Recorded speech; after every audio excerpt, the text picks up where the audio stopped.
Hello, I'm Mark. I'm Casey. And I'm Patrick. Welcome to the Test the Life Express. And today we're going to talk a little bit about one of our favorite police departments in Indiana. But first, roll that title.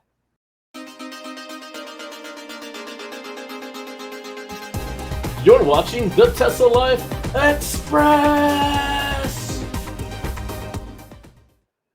Welcome, everyone. Thanks so much for joining us today. And we got a bit of an update story. We've talked to this police department a couple times. We've reported on them for a few years now. This, of course, is the Bargersville Police Department in Indiana, which is basically a suburb of Indianapolis, just south of Indianapolis.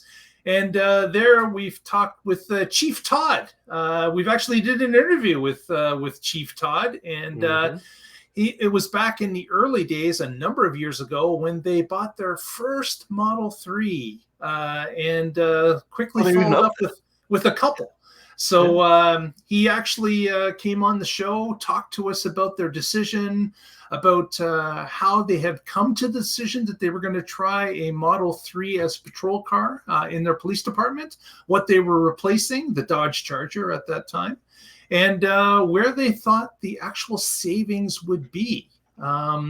So this article that popped up this week from Teslarati, they went into some details with Chief Todd and collected some of the spreadsheets that department has been keeping on their Tesla Model 3s and Ys now, and came back with a shockingly surprising figure of $80,000 saved in fuel savings over every year with Fuel savings. 13 vehicles in their fleet. So they've got 13 Model 3s and Ys in the fleet now. And over a period of a year, those 13 vehicles saved them about $80,000 in fuel. Then there's some savings on maintenance on top of that. And of course, the region or the town, I guess it would be the township, of course, gets the benefit of that. And as Todd reported to us all those years ago, the goal was if you can replace most of the vehicles and this type of savings can happen, that's going to result in being able to hire more officers to perform, policing duties within the city limits or the town limits. And that has been the case. So this article from Teslarati actually just provides the details now that they've been doing this for a number of years, and now over 13 vehicles. That's quite a savings. Yeah, and without any sort of incentives, that gets you 2 Model Ys of a like long ranges. Yeah, right. Not bad. Exactly. Yeah, they get incentives, so why not use them? So. Do it to all the fleet, and now you've got, 2 officers, 3 officers? Done. Yeah, the cool thing I liked about this was they said it's more about saving green than going green. And that's something that I touch on several times, is that if you do the right thing for you, you can also do the right thing for the planet. Right. It doesn't have to be that you're a tree hugger or a bunny hugger. You can just like money. Right. So that's what I think puts EVs over the tipping point to get to the majority, is when it saves you money. And that has not been the case for most of EV history. They've been much more expensive vehicles that are never going to pay themselves off. You had to be motivated to do it for other reasons. And now that has changed, and especially with something like patrol cars, they put a lot of miles on those. And with the gas car, even if they're sitting and idling, they if they're stopped for something, they have to keep the engine running so they can take off at a moment's notice, and so that they can power their computers and other things that they need. So with an EV, when you're stopped, the motor's not turning, and you might still be using some battery, but it's radically different than sitting and idling and having exhaust just spewing out all the time. Those cars are used so much. The weird thing about with the patrol car, when you see the miles on it, that's normally cars are driven when they're on. Patrol cars may or may not be, depending on what's happening that day. So the odometer is not necessarily as good of a measure of the number of engine hours that it's gone through. Right. Especially if it's just like if the lights on, letting you know there's construction, or got the lights on, letting you know there's an accident. Yeah, Crap. exactly. Right. Yeah. The other cool thing about this story that I found, now that they've been doing this long enough, they've had to sell some of their older vehicles as they retire them from the fleet. And if anybody heard about the whole Hertz thing, Hertz was blaming resale value as one of the things that was killing their business, and blah, blah, a bunch of BS from Hertz. And if you haven't seen it, Mark and Brian did a great breakdown on the lies Hertz was telling. So with this police department, they said after a typical, what is their typical gas car, Mark? The Charger. Yes, the Dodge Charger. They typically sell those for $5,000 after they leave their fleet. With these Teslas, they're able to sell them for $15,000, $17,000. So significantly more. So that again counts as that's just more money back in the police department that they can use for the things that they need. They're better using the public funds that they receive because of this. That's just great. Yeah, that's excellent news. Didn't even consider. I bet you they didn't consider the resale value of the vehicle 5 years ago.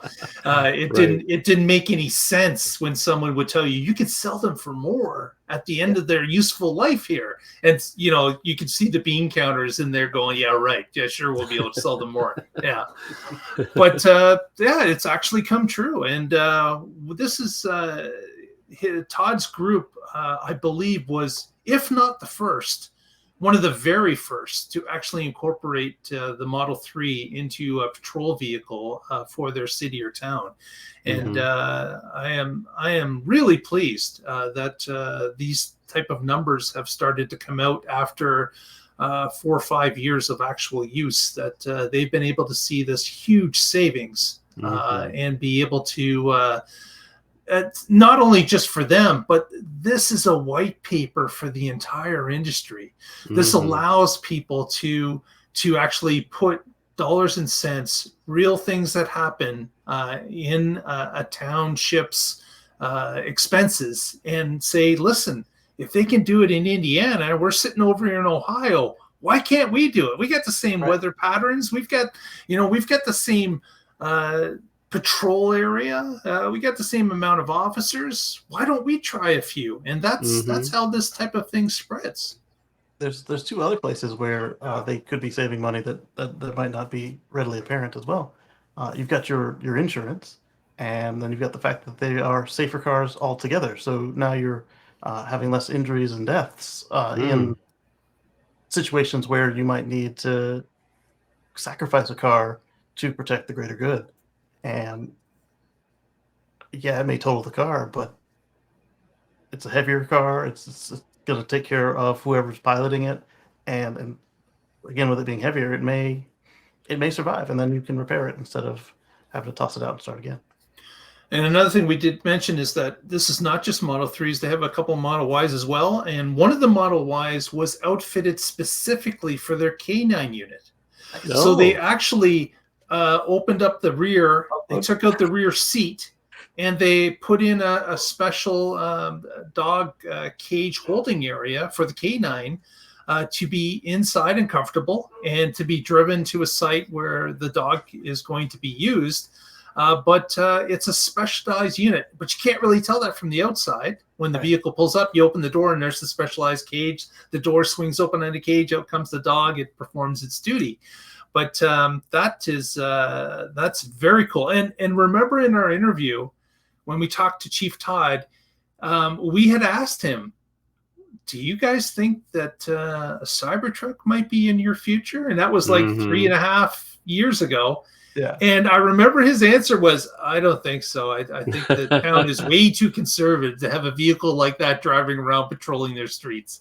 It would be interesting, and we should prompt Todd again to maybe get another interview to see if his views have changed now that the Cybertruck has been released, and he's probably be able to see one in Indiana. Especially as we get nearer the launch of the rear-wheel drive model, and You were mentioning the K9 unit. That reminds me of the special Model Y that you can only get in France as a business. Oh, right, the Right. delivery van Yep. one. Exactly. Mm-hmm. Bring it Yeah, here and for the police. right, yeah, that's a great idea. And of course, you've got dog mode, so this is the super dog mode. Canine dog mode. Exactly. Exactly. So yeah, that's great news for Baggersville, and we certainly look forward to some updates. If you want to see that K9 unit, you can just follow us on our Twitter feed at the Tesla Life, and do a search on Baggersville K9 unit, and I'm sure it'll come up in the feed. It was a few years ago, but Todd had sent us some photos that we had shared with our viewers through our Twitter feed, or at the time Twitter, now X, and you can see what Todd has shared with us in the past, or check up on our older stories, and you can actually watch the interview that we had with Todd while he was inside his patrol car, is where the interview took place. So that was kind of cool as well. Well, with that, I think we will wrap this particular story, and keep an eye on us.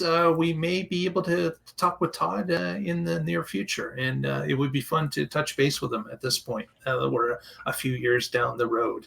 But saying that, Casey, any shout outs for us today? Yeah, catch us coming up on Sunday for Let's Chat with Casey and Friends over at youtube.com/Casey Green, actually. And then after that, on Monday, catch us back here for the Tesla Life Express episode 2. And then we have our live show on Wednesday. And one other thing, Casey, what's that channel where you're building a specialized travel trailer that's going to be all electric? Well, the channel is also Casey Green, but the website is hvnomads.com, or High Voltage Nomads. Very good. Very good. Patrick, any shout outs from you? Sure. As always, I'm with the Oregon Electric Vehicle Association. You can find us at oeva.org, and I blog occasionally at carswithcords.net. The story that's up there now is, why did the mobile connector that came with my Model X not work with my new Model Y? And there was a problem, and I solved it. And it's all documented there, and you can check it out at carswithcords.net. And you can follow me on X, FFF Fossil Fuels. Thank you. Awesome. Awesome. Thanks, everyone. Thanks for joining us, and we'll catch you next time on the Tesla Life Express. And that's a Gen 1 from the Model X, or a Gen 2? Have we? Are we off the air? Are we still going? No, not yet. Oh, okay, yeah. So it was the universal connector, so it was the Gen 1, and